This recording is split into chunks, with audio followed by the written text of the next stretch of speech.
Okay, magandang hapon. Salamat, Brother Kenneth, no? Tsaka kay Brother Lester, kay Brother Charwin, kay Brother Jed, kay Brother Dennis, kay Brother Francis, kay Brother Alder, na tumutulong sa atin sa ating gawain ng Diyos. Mayroon ba ako na-miss? Okay na, no? Na-roll call ko na. Roll call. Sige, magandang hapon. Kumusta tayo? Napakainit ng panahon, no? So, kung gusto niyo mag-swimming after, wala pa tayong Taglish swimming. Pero baka one of these days, malay nyo, may karoon tayo ng outing. Uy, magandang idea yun, no? No, sige. So, ang topic natin ngayong hapon is the builder and the house. Ito po ay na-share ko na sa ating English services, pero ang gagawin ko, gusto ko rin i-share sa inyo kasi napaka-importante po. Yung tema natin sa buong taon ay yung courageous faith, yung tapang na pananampalataya kay Kristo para ma-overcome natin yung ating mga takot at saka mga kasalanan at ano pa, no? Kung anong paghihirap ng buhay, pwede natin ito ibigay sa Diyos, sa ating Panginoon kasi siya ay nagke-care sa atin. Sige, kunin ko yung clicker ko. Ito yung kaibahan sa ngayon, no? May very high-tech na tayo ngayon. Okay. Sige. Sabi sa Hebrews 3 at saka yung story ni Moses nga, ang nabanggit na rin to ni Brother Eric at saka ni Brother Kenneth, yung kung naalala yung mga messages nila, no? Sino ba si Moses? As you know, he was the prince of Egypt. Siya ay lumaki, kinuha siya doon sa Nile River kasi nga at that time, yung Pharaoh na namuno, hindi naman kilala si Joseph the Dreamer. Nakalimutan na yung kabutihan na ginawa ni Joseph. Yung mga Hebreo doon sa land of Egypt ay dumami po sila. Natakot yung Pharaoh na nakaupo kasi baka pag nagkaroon ng gera, aalsa yung mga Hebreo against Egypt. Therefore, ang instruction ng Pharaoh at that time, patayin yung mga lalaking anak na mga Hebreo. Yun yung instruction sa mga midwives. Pero yung mga midwives kasi may takot sa Diyos. So hindi nila ginawa. Malalakas raw yung mga kababaihan ng mga Hebrew slaves. Yun nga, anak sila ng anak at kaya sila dumadami. And then si Moses naman, ang ginawa ng nanay, nilagay doon sa basket tapos pina-float, no, doon sa Nile River. Tapos nakita nga siya ng prinsesa ng Egypt. Tapos kinuha siya. Kaya yung pangalan niya, Moses. Nagkataon, nandun yung ate ni Moses, si Miriam, nakatingin kung kumusta na yung basket habang nagfo-float doon sa Nile River. And then pagkakuha ng prinsesa, tinanong yung prinsesa, kailangan yung mayroong mag-alaga dito sa sanggol na to. And napansin nga ng prinsesa ng Egypt na ito ay sanggol, hindi ordinaryong sanggol. Ito ay sanggol ng mga Hebreo. Ayun. So, pinalaki siya ng sariling ina niya doon, kasama si Aaron, yung kapatid na little boy na by that time, no? Si Aaron, tapos si Miriam nga yung ate. So dito, during this time, yung Exodus, syempre, yung tumanda na si Moses, 40 years siya, prinsipe ng Egypt. Nagkaroon siya ng malaking kasalanan kasi gusto nga tulungan yung isang Hebrew slave, napatay niya yung Egyptian taskmaster, no? Tapos parang nilubog niya sa buhangin kasi syempre deserto yun eh. Pero yung kinabukasan, nakita niya dalawang Hebreo nag-aaway. Sabi niya, ba't kayo nag-aaway? Pareho naman kayong kalahi naman nyo. Sabi niya, bakit? Ikaw ba yung judge namin? Papatay mo rin ba ako? Yung pinatay mo yung Egyptian. So alam. So natakot siya sa kanyang buhay, tumakbo siya, 'di ba? Tumakas kasi syempre wanted na siya. Alam na ng Egyptian anong ginawa niya, pumatay siya ng isang Egyptian. So pumunta siya sa land of Midian, doon niya na-meet yung kanyang future wife. Kasi tumatakas nga siya 'di ba? Doon, pinaalaga siya ng mga tupa ng kanyang father-in-law, nagkaroon siya ng pamilya. 40 years ulit yun sa buhay ni Moses. Bila mo prinsipe ng Egypt tapos naging shepherd. So dati baka pwede pa siya mag-command ng mga armies ng Egypt kasi prinsipe nga. Ngayon mga command niya mga tupa. Di ba? So, yung mga tupa, tinitingnan lang siya. Siyempre, nakikinig sa boses siya kasi siya nga yung shepherd. Di ba? Tapos sa desierto, parang ngayon, mainit, no? Very warm. Biglang aapoy, boom! Aapoy yung mga bush, tapos masusunog. Boom! Masusunog siya, no? Isa-isa yon. Pag mainit kasi sobra, parang yung mga forest fire, di ba? Kakaroon ng fire, tapos kakalat yung apoy. Masusunog lahat. Pero, nagkataon na nagkakita siya ng isang bush, hindi nasusunog. Di ba? Pagka-apoy, boom! Tuloy-tuloy na umaapoy, pero hindi naman namamatay. Hindi rin namamatay yung bush. Anong klase ito? Burning bush na tuloy-tuloy lang. So, syempre, nagtaka siya, lumapit siya, and then, kinausap siya ng Panginoon. Ano sabi sa kanya ng Panginoon? Doon sa fiery. You are standing on holy ground. Tanggalin niyo yung sandals mo. Tapos pinakalala na ng Diyos yung sarili niya. I am the God of your forefathers, ni Abraham, ni Isaac, ni Jacob. Bakit kailangan pakilala? Kasi yun talaga siya na Diyos ng mga Hebreo. Tapos binigyan siya ng new na tawag bagong tawag sa Panginoon. I am who I am. Doon po nakuha yung word na Yahweh, na ang pangalan ng ating Diyos na I am who I am. Bakit I am? Nasa present tense po yun, hindi siya I was, hindi siya I will, pero I am. Ibig sabihin, nandyan siya parate. Diba? Yung parang similar to the idea of I will never leave you nor forsake you. Siya rin yung parang konsepto ng Emmanuel. God is with us, no? Nandyan ang Panginoon. Kung ano yung pinagdadaanan mo sa buhay, I am who I am. I am your ever-present help in times of trouble. Yun po ang ibig sabihin ng I am who I am. So, ito po yung kwento ni Moses. Tinawag siya ng Panginoon mula sa burning bush na yon para bumalik sa Egypt. Sabi ni Moses, bakit ako? Hindi ako marunong magsalita. Pwede ba iba na lang? Baka nawalan siya ng boses kasi yung nga, kausap niya mga meh. So, puro meh na lang yung alam niya. Sabi niya, paano to? Kakausapin ko yung Pharaoh? Sigurado ka ba, Diyos? Sabi ng Diyos, ikaw ang pinili ko eh. So therefore, ikaw yung pumunta doon. Which is true, no? Kasi siya yung may access sa palace. Bakit? Kasi former nga siya na Prince of Egypt. Alam niya yung pasikot-sikot papunta sa palasyo ng Pharaoh. Tama po ba? Ibig sabihin, yung background niya na 40 years bilang prinsipe ng Egypt, hindi po sayang yun. Alam niya yung maybe hieroglyphics, alam rin niya yung pyramids, alam rin niya yung paano i-mummify yung patay. Matindi yun Nag-aral pa siya sa Egyptian University, EU. Di ba? Okay yun, So marunong siya Hebreo na salita, marunong siya Egyptian. So matalino talaga si Moses. Hindi siya pangkaraniwang tao, no? Sabi niya, hindi nga ako marunong magsalita. O Diyos, iba na lang. Sabi ni God? Nandun kapatid mo, si Aaron. Napagaling magsalita kasama mo. Pero ikaw pa rin ang sugo ko papunta doon. Okay? So siya ang piniling propeta, siya ang piniling leader na magsasabi kay Pharaoh, let my people go. Panahon na po umalis yung Hebreo sa slavery. Ilang years po yung slavery? 40 years? 400 years. Medyo matagal-tagal rin yun, Although, syempre, alam natin na 40 years old siya, yun nga, tumakbo, naging fugitive, doon punta sa deserto, tapos another 40 years, so 80 years old na siya. So 80 years old, tinawag siya ng Panginoon, bumalik ng Egypt. Let my people go. Dito po, sa verse na to, ay pinakita sa atin yung buo ng Mosaic Covenant. Ano yung Mosaic Covenant? Yung po yung Law of Moses. Kasi nga, yung tinawag yung bansang Israel mula sa Egypt ay gagawin nga silang isang nation.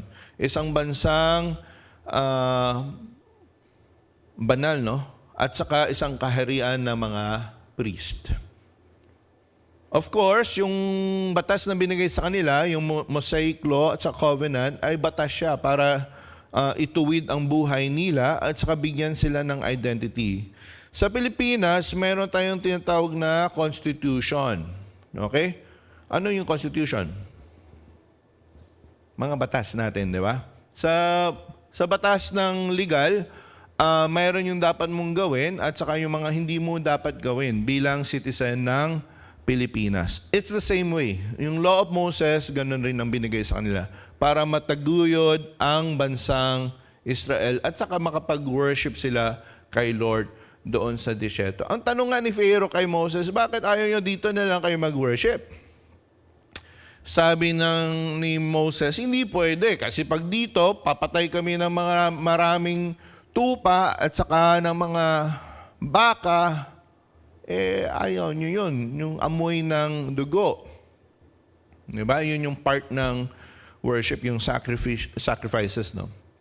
So yun, yun yung agarang konteksto ng yung pinag-usapan natin ngayong araw na to. Ano ba yung the builder and the house nga? Sino ba yung builder? Sino yung house? Obviously, sa Hebrews 3:1, sabi nito ni yung writer of Hebrews, by the way, hindi natin kilala kung sino nagsulat ng Hebrews, no? Some people say it's Apollo, some people say na si Pablo, pero hindi natin alam, no? Pero sabi dito ng author to the Hebrews is, therefore, holy brothers, di ba kanina, in-acknowledge natin mga brothers natin dito, di ba? Holy brothers, you who share in a heavenly calling. So in other words, partakers po tayo ng heavenly calling. Tinawag ka ng Diyos upang maging anak niya. Di ba? Paano yun? Adopted. Siyempre, isa lang yung anak ng Diyos. Si Kristo yun. Pero once naniwala kay Jesus as your Lord and Savior, ikaw ay naging anak ng Diyos. We are now brothers and sisters in Christ. Tama po ba? So tingnan niyo yung katabi niyo, you are a brother, you are a sister in Jesus. Hello po. Ayun. Okay. So, yun yung konteksto. Binigyan tayo ng kaligtasan ng ating Panginoon. Pero, syempre, doon sa partakers tayo ng heavenly calling, may calling nga kay Moses eh. Ano ba yung heavenly calling ni Moses? Yun nga, burning bush. Let my people go. Ano yung calling natin? Wala naman si Moses ngayon eh. Sino yung leader natin ngayon? Si Christ. And then, pag kay Christ, paano naman sasabihin natin, let my people go ni Christ? Yung pala yun, freedom. Freedom from slavery of sin and slavery of death. So, meron siyang spiritual meaning. Si Christ yung parang mas matindi pa, no? Kay Moses, na nagtatawag sa bawat isa sa atin na maging free from sin and the slavery of death, of course, because Christ has overcome death for us. So, simple lang po yung sinasabi ng author ng Hebreo ay ito yung Greek word, katanoio. Okay? To observe fully, yun ang sinabi sa lexicon. To consider closely, parang dictionary, no? Simple lang. Sabi niya, fix our thoughts on Christ our Lord. Consider Jesus. Ano ibig sabihin ng to fix our thoughts on Christ? I-focus. Idikit natin yung inisip natin kay Kristo. Yun lang. Fix our thoughts on Christ. Every day pa to. I-consider natin si Jesus. I-consider natin si Jesus sa ating hanap buhay. I-consider po natin si Jesus sa ating pag-aaral. I-consider natin si Jesus sa ating pamilya. I-consider natin si Jesus sa ating business. I-consider natin si Jesus saan? Sa simbahan natin. And sa buhay natin. And so on and so forth. Bakit? Kasi once we fix our eyes, we observe fully who Christ is, we consider closely who Jesus is sa atin, yun po yung pagbabago ng isip at saka puso natin, lalo tayong lumalim sa pananampalataya na matapang para maharap natin yung ating mga kinabukasan. Sabi nga natin, no, I don't know what will happen tomorrow, but we know who holds tomorrow. And si Jesus po, yun. Kaya wala tayong dapat hindi dapat matakot. Okay? Kasi, mga kapatid, yun yung ating focus. Focus tayo. So ngayon, ano ba ginawa ni Jesus na kakaiba kay Moses? We know that Moses served as like a mediator. Ibig sabihin na mediator, siya yung nagpapagitna between God and the people of Israel. Kung ano sinabi ni God, kanino dadaan? Kay Moses. Siyempre, si Aaron yung spokesperson, pero yung pagbigay ng 10 Commandments and the other utos. Marami. Inuutos nga ni Moses sa mga taong Israel, paano maging banal? Set apart. Ibig sabihin ng banal, set apart or holy, set apart from all the nations who are sinning against the Lord. So sa atin naman, ano naman yung role ni Jesus sa atin? Ito po yun. Ayun. Si Jesus ay both the apostle and the high priest. Siya yung pinaka-mediator. Siya yung total mediator. Siya ay mas matindi pa compared kay Moses. Kung si Moses nagawa niya in the past to the people of Israel, sa atin, sa simbahan, sa church worldwide, si Jesus po yon. He is our total mediator of our confession. Kasi nga, He represents God to us. He's the sent one. Si Jesus yung pinadala sa atin para mamatay sa cross para sa ating mga kasalanan. Okay? And then, He is the high priest kasi He represents us to the Lord naman. So every time na mayroon tayong pangangailangan, tayo to, man, humanity, no? And then may pangangailangan, kanino tayo lalapit? Kay Kristo. Kasi siya yung pinaka-high priest, papunta kay God. Kaya nga, there's only one way. There's no other way. Okay? Naintindihan niyo po to.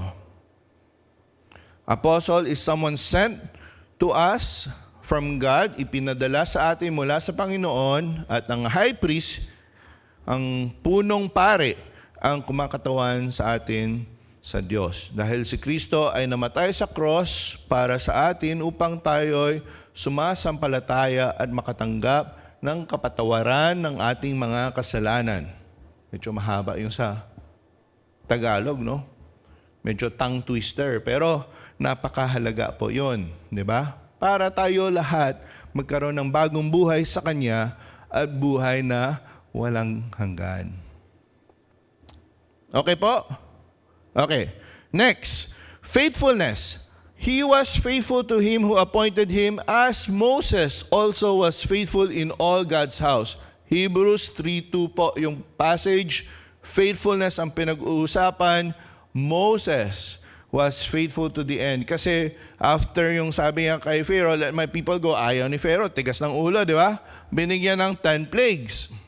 Hanggang namatay yung firstborn ni Pharaoh at saka buong Egypt namatay mga firstborn kasi judgment nga ni God eh. Ang na-rescue doon kasi nag-pass over yung angel of death kasi yung mga Hebreo nagpinta sila ng dugo ng lamb doon sa kanilang doorpost para hindi sila tamaan ng angel of death. Kaya na-pass over sila. So they celebrate that. Kasi nga, yun yung freedom nila. Freedom from slavery. Bila mo, hirap na nga sila eh. Na pinahirapan talaga ng Pharaoh at saka mga Egyptians. So Moses was faithful, led the people out of Egypt, crossed the Red Sea with the signs and wonders. Ang dami, complain yung mga... Nanood ba kayo? Nanood kayo? Most of you nanood, no? Yung musical play. Yung Are We There Yet, di ba? Di ba? Complain sila ng complain. Napagaling naman ng mga youth natin, no? Pinatawa tayo, pero... Hindi nakakatawa yun kasi complain siya ng complain. Ayun.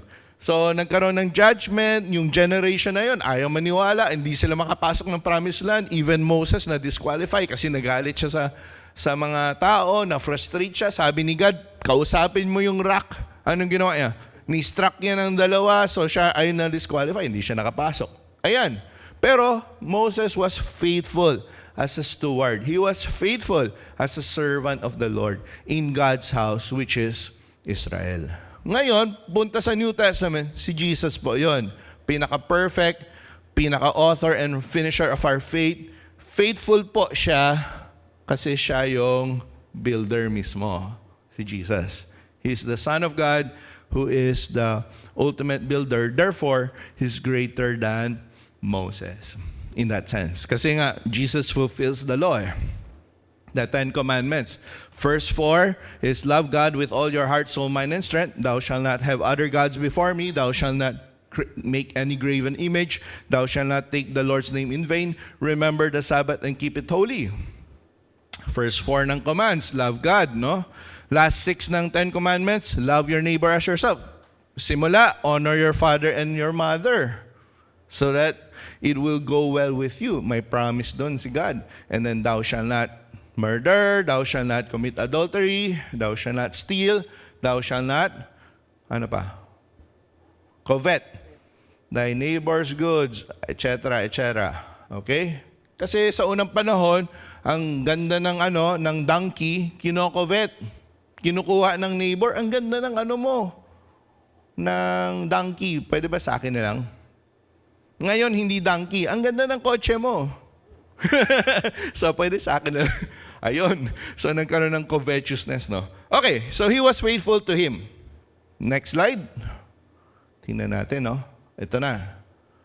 So, si Moses, ito po, in. Yun yung word na in. Ano ibig sabihin ng in? Nasa loob. So, si Moses po, may hawak siyang susi. So, siya po ay servant in the house.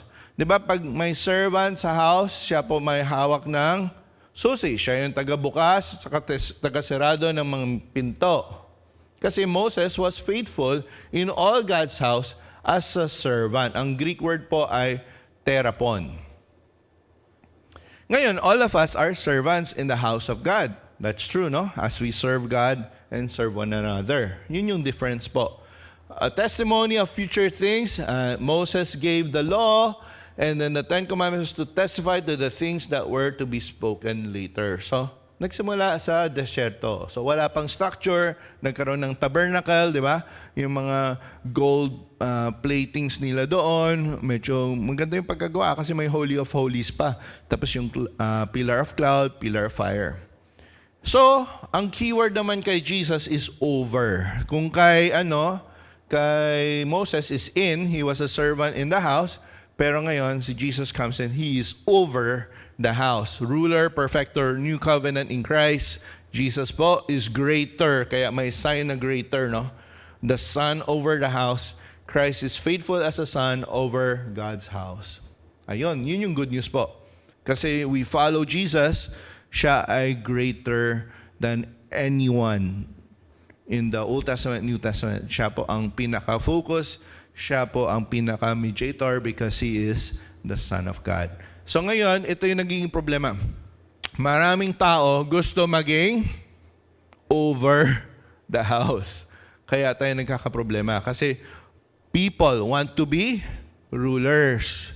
Kasi hindi nga sila ruler. They want to control the house. Hindi nga sa kanila yung house. Kanino ba? Kay Jesus. Some people say, hindi, akin to, akin to, akin. Yun yung problema. Kaya nag-aaway.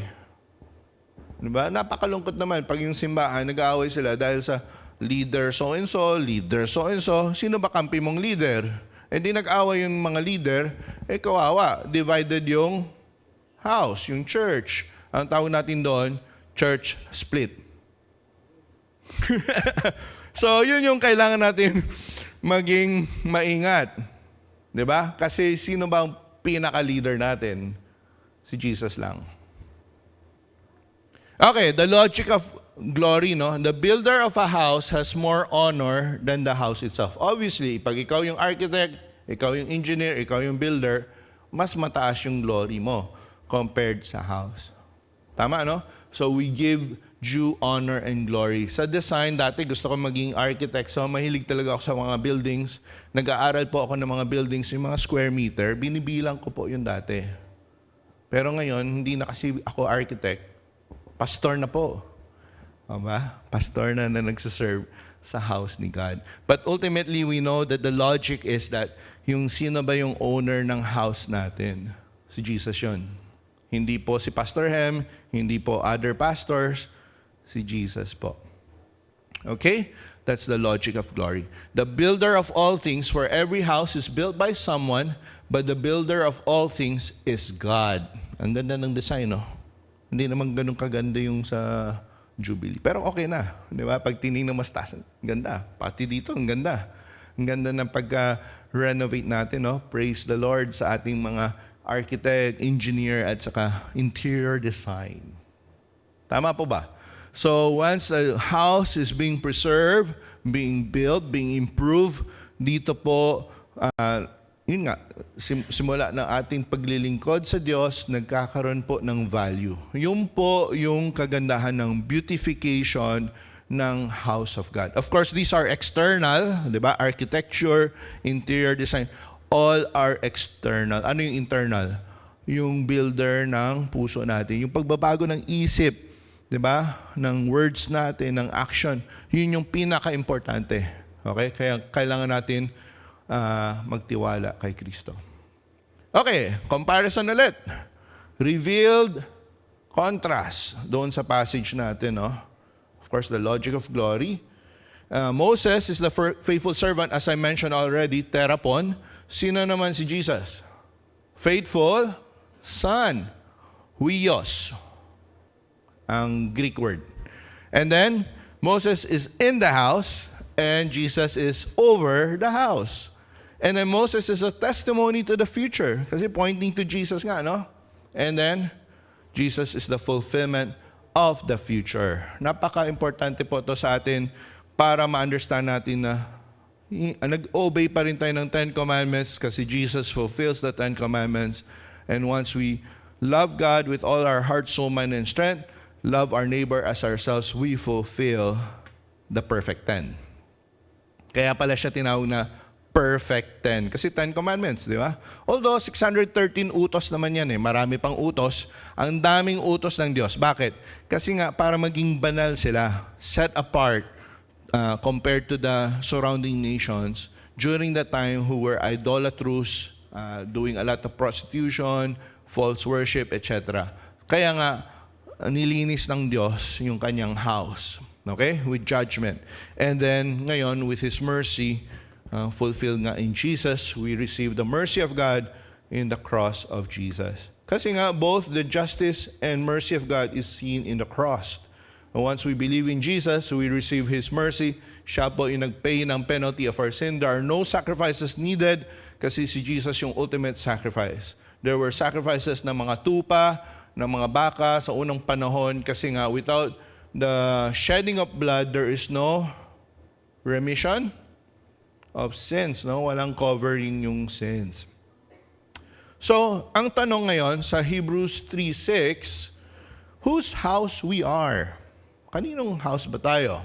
So sabi sa Hebrews 3:6, but Christ is faithful as a son over God's house, and we are His house. If we hold on to our courage, ayon, tapang, and the hope, pag-asa, of which we boast. Ang galing. So may condition pala. Kasi sa lahat ng house, syempre, imperfect naman yung mga houses natin, or church natin, imperfect naman. So may condition para lalo pang lumago ang ating house, the house of God here at Jubilee. If we hold fast. Sa conditional statement, if we hold fast. Yung Mosaic Covenant pala, by the way, it's a conditional covenant. Bakit? Kasi yung binigay ni God through Moses yung law, sinasabi sa kanila, if you obey my commands, you will be blessed. You will stay in the land. You will have prosperity, etc., etc. Pero if you disobey, you will be cursed. You will be taken out of the land. Yun po yung nangyari, by the way. Sa history ng Israel, sila ay po naging exiles sa foreign land. Kasi they disobeyed the Lord. Although, nasa kanila na nga yung kaharian, di ba? Pero, tinanggal po yun ng Panginoon. Of course, God, in His faithfulness and mercy, have preserved a remnant of believers, ng mga Jews, para patuloy sila lumago sa kanilang pananampalataya sa Diyos. Until today, no, may mga remnant ng Jews na nagtiwala kay Kristo, no, para kanilang Messiah. ang good news is that both Jews and Gentiles are now part of one house, which is the church. And that one house, both Jews and Gentiles, believing in Jesus, holding fast. That's the condition of the house. Number 1, know Christ as the builder of your faith. Wala na pong iba. Huwag tayo magtiwala sa kung ano-anong teacher, propeta. Baka malay mo, false prophet yun. Scammer pala. Kunin lang yung pera nyo. So mag-ingat po. Biglang may tumawag. Hindi siya heavenly calling. It's an earthly calling. Hello? Gusto mo bumili? Ano lang? 10,000 pesos lang. Ayon. So mag-ingat po sa mga scammers. Okay? Heavenly calling po tayo. Okay? Know Christ as the builder of your faith. Number 2, experience His grace as we are part of God's house. Kailangan natin ma-experience yun. Kasi yung faith, hindi lang siya head knowledge. Hindi rin siya temporary faith. It's saving faith. Di ba? Kailangan natin ma-experience and kumapit sa Panginoon. And then, of course, ultimately, God is the one who is holding us. But on our part, we are to hold on to Him. Number 3, live accordingly to the new covenantal life in Christ. Medyo wordy yung new covenantal. Yung Mosaic law kasi, Mosaic covenant, old siya, old covenant. Ngayon, ito yung sinasabi natin na new covenant in Christ. Ano ibig sabihin ng new covenant in Christ? Sinabi po sa Ezekiel, sabi ni God sa people niya, no, back then, He would write His law in their hearts. So yun po ang ginagawa ng Holy Spirit, banal na Espiritu. Sinusulat po niya ang utos ng Diyos sa puso natin para tayo ay marunong sumunod sa Kanyang batas at saka mabuhay ng malaya. Freedom in Christ to do what is good and to fulfill the purpose of God. So ito po yung confident boasting natin. Yun na yung living hope natin, the boast of our hope, firm until the end. Yun yung kinanta natin kanina. Ang ganda ng kanta, no? Parang lighthouse. Nakapunta na ka sa Bolinao, Pangasinan? Hindi pa. May lighthouse po doon. Ang Bolinao, Pangasinan is where my wife is from. So taga roon siya. And mga around 7 hours trip yan with stopover. Usually ako yung nagdadrive. Siyempre, mabilis naman ako mag-drive. Hindi, dahan-dahan lang. Okay. Tapos pag nakarating doon, may lighthouse doon. Bakit may lighthouse? Kasi tuktok siya ng Luzon. Pag may ganun na parang yung ilong sa island ng Luzon, yun po yung dulo, yung Bolinao. Diba? Bakit may lighthouse? Kasi para hindi siya matamaan ng mga barko. Diba? So yun yung purpose niya. And I think the church, the house of God, is like that lighthouse. Kasi madilim po yung paligid natin. Yung world, napakasama. Napakadaming discouragement, no? And we can have our boasting and our confidence in the Lord. And we here at Jubilee is the lighthouse of the Lord. Lighthouse of faith. Ngayon, ito po yung warning sa ating lahat. Okay, meron tayong danger of distraction. Ano kaya ibig sabihin nito? Are we worshiping the house or the builder? Baka ang wino-worship natin yung Jubilee. Hindi po, no? Ang kailangan natin worship sino? Si Kristo. Jubilee is just the house where we worship. So mabilis tayo po ma-distract. Baka ma-distract ka kung ano makita nyo, di ba? Mabilis tayo. Ma-distract sa pera, sa fame, ano pa? Ma-distract sa power kasi gusto natin ng control, lalo na sa politika. Nako, wag na natin pag-usapan yung politika, di ba? Ano pa? Ma-distract pa sa oil prices, di ba? Daming problema. Dadagdagan mo pa ng oil prices, dadagdagan mo pa ng gera. Dami, no? Parang patong-patong na lang. So, danger of distraction. Kaya nga, we need to be focused. Fix our eyes on Jesus. Consider Jesus in your life, in your work, in your family, in your studies. Consider Jesus as He is the light of the world. We are a lighthouse. Don't just serve in the house. Know the builder. Okay? Sino yung builder? Very good. Si God, si Jesus. Hindi po si Bob. Kilala niyo si Bob? Bob the Builder. Di ba yung sa kwento ng mga bata? So, Bob the Builder. Okay, si God po yung builder ng house natin dito sa Jubilee. Ngayon, may builder applications tayo, no? So, ang unang builder applications, medyo gumalaw lang yung slide natin. Number 1, know Christ as the builder of our faith. Di ba? How do we know Christ? Paano? By reading His Word. Ayon. Kasi pag binasa natin yung word niya, doon po lalalim yung ating pananampalataya, yung faith natin, magiging matapang. Okay? So we read God's Word. Number 2, experience grace as we are part of God's house. Now, how do you experience grace? Kailangan po pumunta sa church. Bakit? Dito natin nakikita yung brothers and sisters natin, di ba? As we are and we can show grace to each other. Doon po napapractice yung grace. Of course, baka sa traffic, sa init ng panahon, baka uminit yung ulo mo, dun pwede ka rin mag-show ng grace. Okay? Sa mga tao, nakakainis tong driver na to. Ayun. So, lalabas doon. Experience grace and mercy in the house of God and of course, wherever we are. And then number 3, live accordingly to the new covenant in Christ kasi yun po ang pinaka-importante sa buhay Kristiyano na ang utos ng Panginoon ay nakasulat sa ating mga puso. Okay? So with that in mind, let me pray for all of us as we have looked into the verse passage for us today from Hebrews 3:1-6 na tayo ay mag-consider kay Jesus, to fix our eyes on Jesus, the author and perfecter of our faith, to observe fully and consider Him closely. Let's pray. Lord Jesus, salamat po sa hapon na to na kami ay makapakinig sa inyong salita. Lord, kailangan po namin ikaw sa pang-araw-araw, hindi namin kaya. Sa hirap ng buhay at saka sa ginhawa, ikaw po ang aming Panginoon. Sa oras ng may takot kami sa puso, palitan niyo po ang aming takot sa tapang ng pananampalataya sa iyo. Lord Jesus, salamat na ikaw ang builder ng house. Ikaw yung nagtaguyod ng itong simbahan na hindi to lamang gawa ng tao, pero ito ay gawain ng Diyos. Ay kami ay mga servants niyo po dito sa Jubilee and patuloy po kami magtrabaho para sa inyong kaharian. Salamat sa aming volunteers, aming membro, aming leaders, our elders, our deacons, our pastors, our staff who are serving faithfully.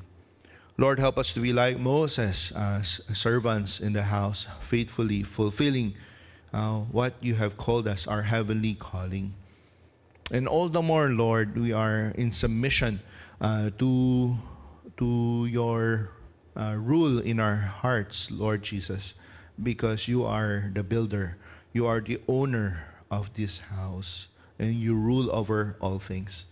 So thank you, Lord, for this short message reminding us that to know you more as we read your scriptures, as we read our Bibles, as we experience grace here at our church and even in our homes and even in our work and our school, and to live according to your new covenant kasi nga yung utos yun nakasulat sa aming puso. Salamat o Diyos sa hapon na to, itong aming dalangin sa ngalan ni Jesus.